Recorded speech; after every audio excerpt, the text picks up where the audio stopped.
The early 60s marked a significant difference to the past.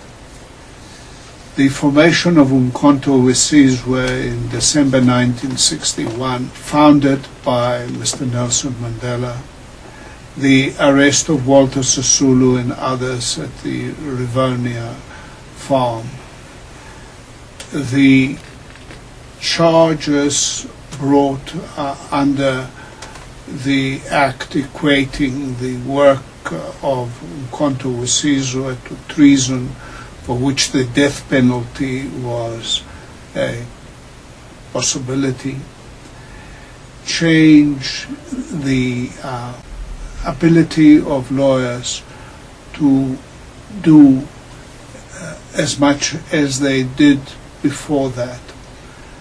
One of the great difficulties was detention without a trial. Firstly, 90 days, then 180 days, and then indefinite detention. And the arrest of the leadership of the African National Congress at the Rivonia trial was a very significant event. The death sentence was a very real possibility. Media, including radio, we had no television at that time, and the government-supported newspapers bayed for blood, that there would be only one sentence, and that is the death sentence. It was difficult for me and for Bram Fischer and Vernon Berenger, Arthur Chaskelson and Joe Joffe, that some of us knew the people in the dock well. To defend your clients, some of whom have been your close friends, on a capital charge is not an easy task to perform.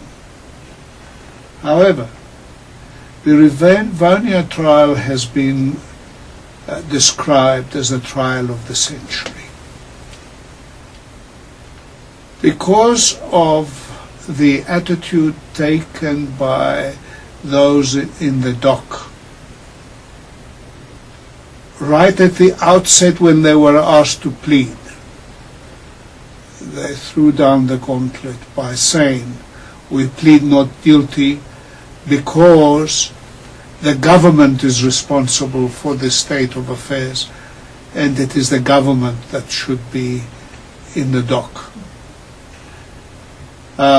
This was, by the apartheid regime, considered an impertinence on their part, but not so for the rest of the world, particularly the non-aligned nations, and particularly the freedom-loving people in the rest of the world, and even more particularly the young people in their universities. The way in which the defense was conducted made nonsense of the propaganda of the regime, to the effect that this was not a liberation movement, it was not a democratic movement, it was a gang of gangsters compared to the main Badenhof gang in Germany, the Red Brigade of Italy, or the terrorists of Palestine. They overlooked the fact that even though that there was a policy of controlled violence, having due regard always that there should be no loss of human life, but that the targets were the symbols of apartheid. And the interest that the international media showed as to what was happening in the court practically nullified the apartheid propaganda. Mr. Mandela's statement from the dock is a classic piece of literature, or a guide to behavior by oppressed people against their oppressors. It was published throughout the world. It was published in full by the Rand Daily Mail, taking a risk that if it published it, it may be dealt with severely. But nevertheless, those pages of the Rand Daily Mail with the speech were hidden between the brown paper and the book secretly, and discussed in classrooms, at meetings, and the fables that the regime propagated were no longer believable. But also, I think the way in which the prosecution was conducted was tactically wrong. The prosecutor not only wanted a conviction, he wanted to defame and belittle the accused as individuals. He did not succeed. He thought that he could get better of Walter Sisulu in cross-examination. Walter Sisulu knocked him from sixes, left, right, and center, because I wanted to give you one or two examples. Sisulu, you don't really represent the African people that you purport to represent. How many members does the ANC have? 120,000, my lord, in the last count. Please tell me, Dr. Utah, how many members has the Nationalist Party got? Sisulu, you are a tool of the communists. Typical white propaganda. Has it occurred to you, Dr. Utah, that we may be using the communists? You know, this is the sort of, to get Sisulu to believe that there was truth in their propaganda. They started with the wrong guy. Because both in the witness box and in his political decision-making and the advice that he gave to Nelson Mandela and others on the island or in Pollsmoor, I consider him to be one of the wisest men that has ever lived in South Africa. And this came through. Not only was he belittled in the witness box, he's definitely exposed the ridiculous allegations that were being made against the leadership of the ANC and its allies. You made a very important statement with regards to Nelson Mandela's piece of literature, what is being deemed as a piece of literature, but his statement during that trial. Let's take a listen to that statement, and we're going to talk about it later. I have fought against white domination, and I have fought against black domination. I have cherished the idea of a democratic and free society in which all persons live together in harmony and with equal opportunities. It is an ideal which I hope to live for and to achieve. But if needs be, it is an ideal for which I am prepared to die. That was our former President Nelson Mandela's statement. Rightly mentioned Advocate George Bizos as his lawyer representing the Rivonia trialists during that period.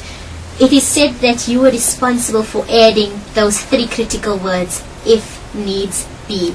It is an ideal for which I am prepared to die for. It is said that those 3 words sort of took out the challenge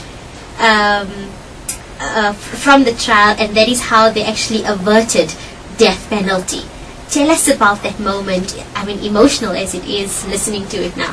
When I woke up that morning, very early, for the sentence hearing, I thought about the last paragraph and my reading of the trial of Socrates. He said that he was prepared to die, and other experiences, literature. I thought to myself that Nelson would be accused of challenging the authorities, of seeking martyrdom, and surely, as he said, that he wanted to live in order to enjoy what he had fought for. And in order to avoid those adverse influences, would he consider adding the words, if needs be? The statement had already been typed and cyclostyled, and copies were to be given out. And this discussion took place in the cell below the courtroom. You had to walk up 19 steps, which I counted because we use them so often.